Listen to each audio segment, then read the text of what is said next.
Isabelle Adjani paraîtra devant le tribunal correctionnel de Paris le jeudi 19 octobre 2023. D'après une source judiciaire, reprise par l'AFP, l'actrice sera jugée pour fraude fiscale et blanchiment.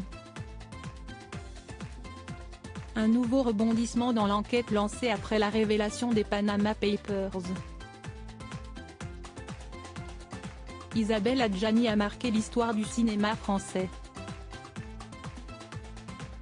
À l'ère des grandes plateformes de streaming, la comédienne a même accepté de prendre un risque en s'affichant sur Netflix, aux côtés d'une grande actrice américaine.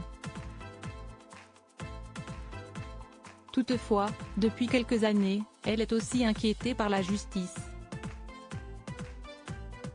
Vous vous souvenez sans doute de l'affaire des Panama Papers. Cette fuite d'informations sur des milliers de sociétés offshore avait éclaboussé des hommes politiques, des milliardaires, des sportifs de haut niveau et des célébrités. Parmi elles, se trouvait le nom d'Isabelle Adjani. Elle était citée comme détentrice d'une société aux îles Vierges britanniques.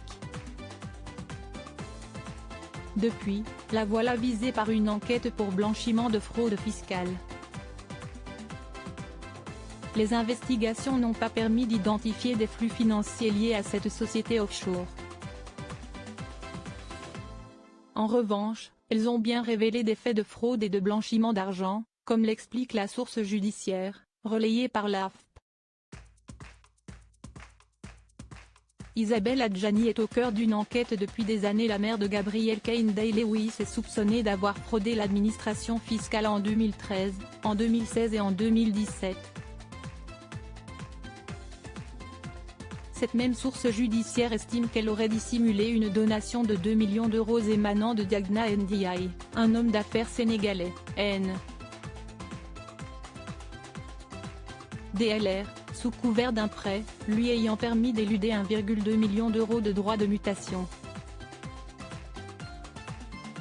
Elle rapporte aussi qu'Isabelle Adjani se serait fictivement domiciliée au Portugal pour éluder 236 000 euros d'impôts sur le revenu.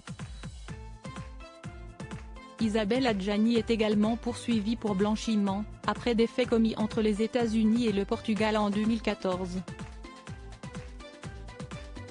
Elle aurait fait transiter par un compte bancaire américain non déclaré à l'administration fiscale la somme de 119 000 euros provenant d'une société offshore aux bénéficiaires effectifs inconnus et destinée à un investissement au Portugal, rapporte la même source. À suivre.